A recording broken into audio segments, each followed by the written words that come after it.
Mike Kavanaugh with Hero News. I'm here with the incredibly handsome Bruce Robert Harris. How are you? I'm great. Thank you, Michael. It is so good to have you here. Not only are you a friend, but you're a true hero to me with all that you do. So thank you so much for being our October Broadway Hero of the Month. I'm so proud to be October's Hero of the Month. It's a great honor, and I really do appreciate it. I love the work that I do in the community. I do. Well, let's go right into that now. You're doing Gay Fest again this year, and the annual gala is coming up October 22nd. Tell us about it. The gala is going to be in a beautiful restaurant. I prefer to call it a benefit for the Harvey Milk High School, which is our charity at Gayfest NYC. And it's going to be at Robert Restaurant at 2 Columbus Circle. And it's in a beautiful location overlooking the entire park. It's just an absolutely beautiful room, stunning. And I think it's the perfect locale for us. We're honoring Thomas Crever, who's the executive director at the Hetrick-Martin Institute. And we're very proud to do that. And there's a lot of people that love the work that he's done in the community. And we felt this year he should be nominated and awarded this Community Service Award. We give a Gayfest Community Service Award every year. And as you remember, at the last benefit, it was David Mixner. That was incredible, actually. Meeting him was such an honor. Please get your tickets right away. We have that listed on our site. If you look under events, you'll find everything you need to know about this event. And where can we buy tickets? You can buy tickets at theatermania.com, and easily also you can go to gayfestnyc.com, and there's an automatic link that takes you into Ovation Tix at Theatermania, and you can buy a gala ticket. Tell us about Gay Fest. I think a lot of people would like to know more about it. Well, Gayfest NYC supports, it's really a playwrights festival. It's the opportunity for us to have submissions. We get submissions from as far as the Netherlands, all over the world. We get plays, musicals and plays, and we self-produce them in a festival that'll be at the Abington this year in May into June, and on West 36th Street. And Gayfest was a playwrights festival with a beneficiary of being the Harvey Milk High School. We always felt that we should support the community and support the future of the gay community with these kids. And we do 3 things with them. We do education, mentoring, and scholarships. So we had started our first year doing a playwriting class, and what we very fastly came to realize that these kids were getting their stories out. These kids are battered, abused. Some of them are gay, some of them are transgender, and they had no safe haven to go to school. So this was a transfer. This is a transfer high school, so they transfer in. They're able to get their education. They're able to get to school. They're able to get their GED, graduate, and hopefully go to college. And what we do is we pay teachers to go in to a playwriting class every week.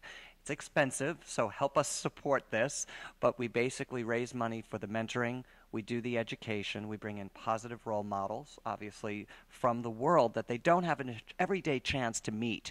And at the end of the year, with any funds that we've either raised or any ticket prices or any donations that come in goes to scholarships, and we help send these kids to school so they get a real fresh start in their first year at school.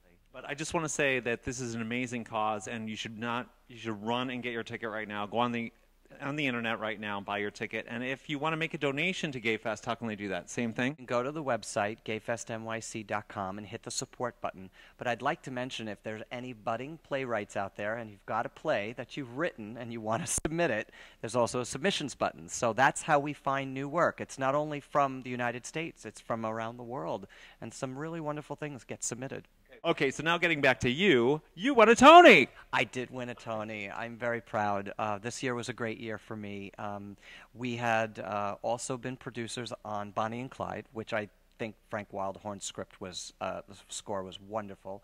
We also did Nice Work If You Can Get It, and we won a Tony for Clybourne Park for Best Play. That's awesome, yes. That's terrific. Adam Perry's in Nice Work If You Can Get It. Amazing show. Yes, and I saw that you interviewed him here, too, as one of the heroes, which I'm so happy to be in that same category. Broadway Hero. Hi, Adam. So anyway, so you won the Tony, and I saw all these pictures, and you met just about everybody. Who was the one person you went, oh, my God, I met this person? You know, I had an encounter with Tony Bennett. I say it was an encounter because I saw him and I said hello, and then he very, coyly said to me, and who are you and what are you doing here? And I said, well, I'm one of the producers of the show. And he went, stopped in his tracks and he talked to me. It was amazing, and everyone stopped and take pictures of us, and he was just so gentle and kind, and really it was quite a thrill to meet him. Okay, so you've met so many celebrities on the red carpet. I just want to know how many bow ties you have. How many bow ties? Oh, that's so funny. You know what? I've always found that the bow tie gets attention. I don't know why, because it's a A gentleman thing. I think I have about 10 bow ties. So we'll have to get him more because he's going to a lot of red carpets. So if you could meet anyone, now that you've met all these people, who's the one person that you would be dying to meet that you haven't? You know, I'm sorry, as a gay man, I have to say I would love to sit down and have dinner with Cher or Bette Midler. Okay, so what I'm dying to know is where are you from and how did you get to New York? Wow, my past. No one ever asks me about that. I'm very happy to say that I'm from Long Island. I'm a New Yorker, and then I got a scholarship to go to Juilliard. Wow, that's pretty impressive. How did you get a scholarship to Juilliard? That's amazing. You must have been a fantastic dancer. You know, Juilliard is a very special place, without question. It wasn't an academic scholarship. It was more an artistic scholarship. Juilliard is a conservatory, and it lives off of the graduates doing well, doing theater, doing film, doing television. I have to honestly say, I think I did a great audition. They saw some potential in me. They saw this personality, sometimes quite large, and I had a wonderful 4 years there. I was able to travel to China. I was able to travel around the world. I danced for Paul Taylor. I danced for Lar Lubovitch. I really got to meet some amazing people. And it's funny, the 4 years that I was there, Martha Graham, Agnes DeMille, Jose Limon, they all taught at the school. They were all my teachers. And Hanya Holm was my mentor until she died. So I really had a wonderful opportunity of some education. And interestingly enough, when I was at the school, I used to be sparring partners. I used to do a fencing class with Kevin Kline. So we were really involved with them, and I didn't know who he was at the time, you know. So, you had the nice opportunity of being in a conservatory atmosphere and learning an awful lot. And I really think it prepared me to step outside of Juilliard. And I was living in the area as well, so it was a wonderful thing. I went to Juilliard. I became a professional ballet dancer for about 6-7 years, and Robert Joffrey picked me for Joffrey 2 at one point, and it was just a wonderful experience. And then I met George Balanchine, and I performed with the company as a kind of an extra, as you would say, and he kind of liked me, and I went up at SPAC, where they had done their seasons. So I was a dancer, and really very much on a ruse. Somebody made me a bet and told me, made a bet with me to audition for a show. And I auditioned for a show, and I got hooked on show business. And I just started to sing and dance, and I've loved it. My training really helped me do that. And I did that for 26 years. And I did film and television, too. So tell me, how did you transcend from being a performer into producing? You know, it's interesting. I was on a tour of My Fair Lady, and on that tour, I'd come off the stage after the wedding, and it was just something about doing it that day that just didn't feel right. And the two stars of the show, who were friends of mine, said, "What's wrong?" And I said, "I don't know. I could just do this better." And they said, "What do you mean do this better?" I said, "I don't know. The costumes could be better. Our housing could be better. The venues could be better." And one of the woman that was the star of the show said, "So get off stage and be a producer." And I thought, "A producer? What does a producer do?" And then I sort of did some research, read a few books, and I figured that was the right segue. I was getting old. I was, so I'm very happy to be associated with Nice Work if you can get it, because it's a dance show. And I'm also doing Pippin this spring. And again, such beautiful dancing, Fosse dancing. All right, Bruce, so what's quirky about you? Quirky. What's the definition of quirky? Okay. I'm a major True Blood fan. I love vampires. I read all Anne Rice's books, and I definitely wanted to be the vampire. And it's funny, I would say 5 years ago, I really wanted a vampire to bite me, because I definitely wanted to stay as young as I was at that time. But I do like the vampire stuff.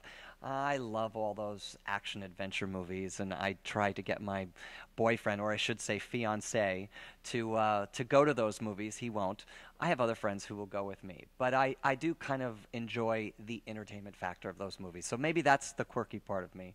Okay, let's try and get him to go to Twilight, the final. Are you into it? I did. I took him to the first one. He hated it.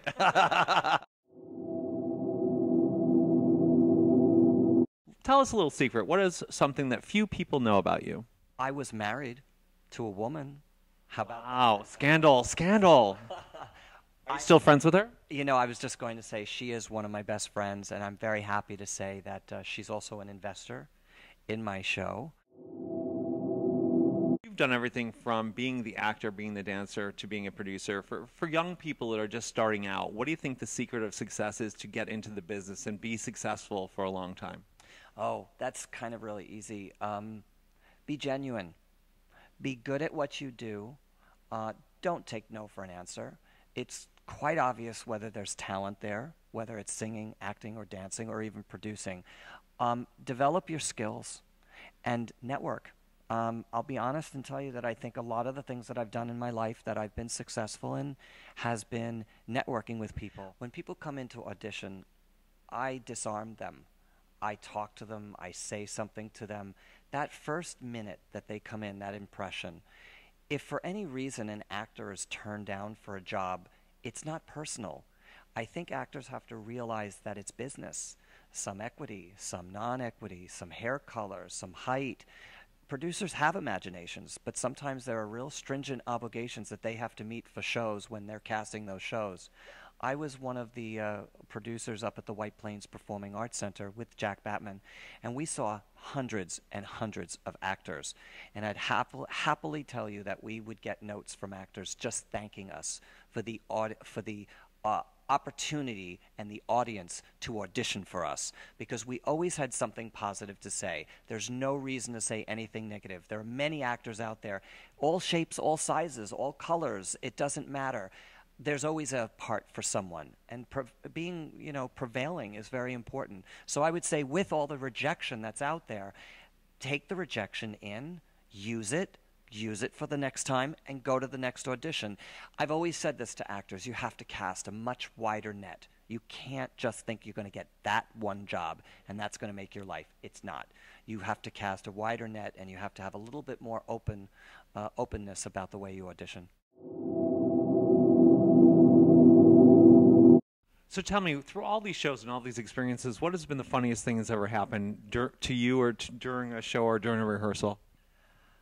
Oh my goodness. This is so hard. On my very first performance in Zurich, Switzerland, I was doing Mistopheles, and I was what was known as the matinee king. We had a very brilliant dancer named Lindsay Chambers, who had blown out his ankles or his calf muscle, and I'd had a chance to go on, and I'd rehearsed the role so much, and I loved this role so much as Mr. Mistopheles. And I did all of these wonderful jumps and turns, and it was so wonderful.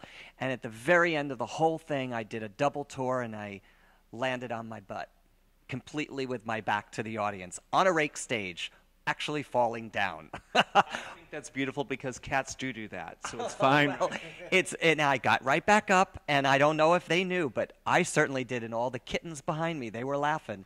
I would say that was probably the most embarrassing thing that happened to me on stage. The audience didn't know. They like, how do you do that? That was amazing. They spoke another language, so maybe they didn't notice, but I don't know. It was so fast, I got right back up. But I think every dancer has that story, definitely. So Bruce, as you know, we're a site for newly diagnosed and people living with HIV. Do you have any message about the importance of being safe, especially young people, and if you have the disease, about going on and living your life to the fullest?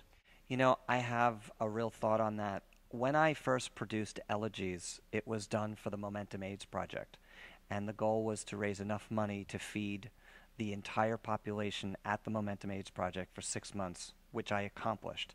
And I was also able to buy them a van to deliver these meals to HIV-positive individuals. HIV today is not a death sentence. Many of my friends are HIV positive, and I believe that they can live very healthy and wonderful lives. I unfortunately am also part of the generation where friends had gotten HIV and committed suicide, and became exceedingly depressed, lost their careers, lost their homes, lost their finances. Again, I go right back to that support system. A lot of these people that became HIV positive were embarrassed and ashamed. And I would say, for the HIV community that's watching this, it's your opportunity to open up and talk about who you are, what you love in life. I don't think HIV should define anyone. I know it doesn't with my friends, and it doesn't with me with my friends. And I sincerely hope that the kids at the Harvey Milk High School see the role models that we bring in and see that it's okay, it happens. What I don't like are some of the people who are just so against it and have no prevention tactics to help these people. But support and network is really important. And I'd like to believe that kids are being a little bit more careful, and I think that we all want to have fun, and we can all have fun safely, and I think that we should do that. So Bruce, I want to thank you so much for being our Broadway hero for October, for Halloween, my favorite holiday of the year. Watch what I'm going to be wearing. Thank you so much for everything that you do. Please support GayFest, and I wish you more. NYC. gayfestnyc.com, not .org, and I wish you so much success, and I can't wait to see when you win your next Tony. Love the fact that you are doing all of this, Michael. I think it's amazing. I'm very proud to be here today, and I'm proud to be a Broadway hero, but more or less this particular website is addressing what people need, and you've really reached out, and I really commend you for that. Well, thank you. Hi, my name is Bruce Robert Harris. I'm very happy to be October's Broadway Hero of the Month. Please come and check out gayfestnyc.com, and we're doing our annual benefit on Monday, October 22nd, and happy Halloween!